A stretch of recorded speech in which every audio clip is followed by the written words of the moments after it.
A PEG tube is a tube that goes into the stomach for feeding purposes. Some patients need a feeding tube in order to maintain good nutrition because they have trouble swallowing or are unable to get enough food through their mouths. Usually, the tube is temporary. The tube is placed as a same-day surgical procedure. You will receive intravenous sedation, but general anesthesia is usually not needed. A flexible tube or endoscope will be passed through your mouth into your stomach. The doctor will then be able to see inside of your stomach. A small half-inch incision is made through your skin and abdominal wall. The tube is placed through this and into your stomach. A balloon holds the tube inside the stomach. Another type of tubing has what looks like a mushroom plastic piece that holds it inside the stomach. Sutures are used to hold the stomach against the abdominal wall with T-fasteners. These are called bumpers or buttons. On the outside, there is a plastic disc or flange that goes around the tubing and is close to the skin. It should not be too tight to the skin. There will be 6 to 12 inches of tubing with a cap on the end.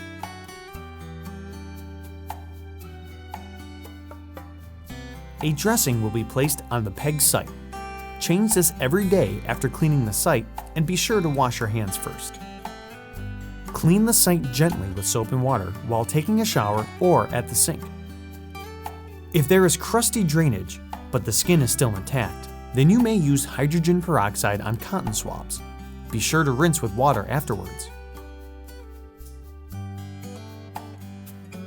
The tubing should be secured with tape.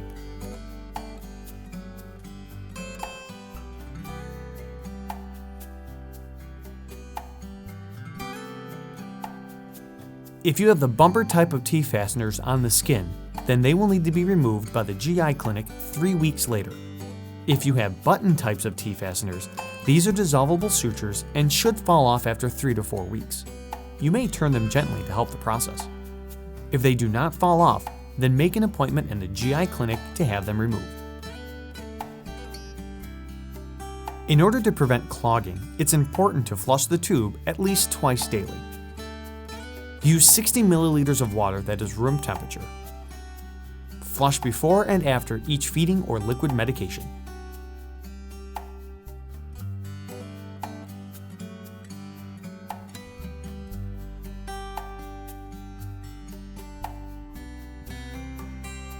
A registered dietitian at Roswell Park Cancer Institute will recommend the type and amount of feeding you'll receive. Be sure to sit up during the feeding and at least 60 minutes afterward. When you have a PEG tube, you may still eat or drink by mouth, depending on your situation. You need to check with your doctor or provider to be sure. Wash the feeding syringe with soap and water to keep it clean. The PEG tube may be needed for a few months or a few years, depending on your situation. The tube may be replaced or removed in the clinic by a nurse practitioner without sedatives or anesthesia, and it's usually very well tolerated. Complications are not common. However, they may happen. Call the clinic if any of these occur. Bleeding that is continuous or excessive. Leakage at the site that has become worse. Clogging on the tube so that you can no longer use it. Pain at the PEG tube site that you would rate at 5 or more on a scale of 0 to 10. Signs of infection at the PEG tube site. This includes redness, warmth, swelling, foul-smelling tan or green drainage, or fever of 100.5 degrees Fahrenheit that lasts more than 24 hours.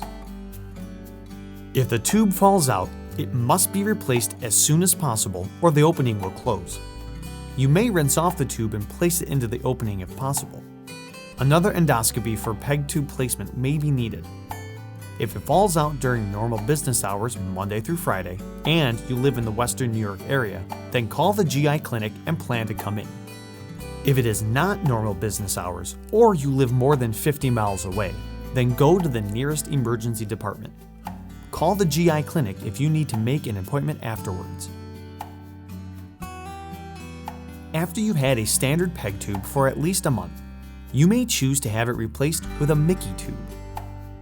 This is a low-profile gastrostomy tube, meaning there is no extra tubing on the outside. There is a cap that covers the feeding port. Open the port by removing the cap. There's an anti-reflux valve inside that prevents stomach juices from flowing out. Attach the extension tubing by aligning the black line on the extension set with the black line on the feeding port. Then rotate it 1/4 turn. Keep the clamp on the extension tubing closed until you're ready to start your feeding.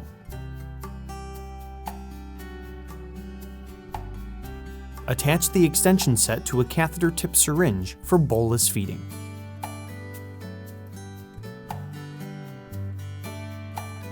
Water in feeding should be room temperature. Wash the extension set with warm soapy water and rinse with plain water after use. The extension set may be replaced every 1 to 2 weeks. The Mickey feeding tube does not need a dressing, but the site should be cleaned daily. Feel free to use soap and warm water. The Mickey feeding tube needs to be replaced every 4 months, or sooner if there's a problem.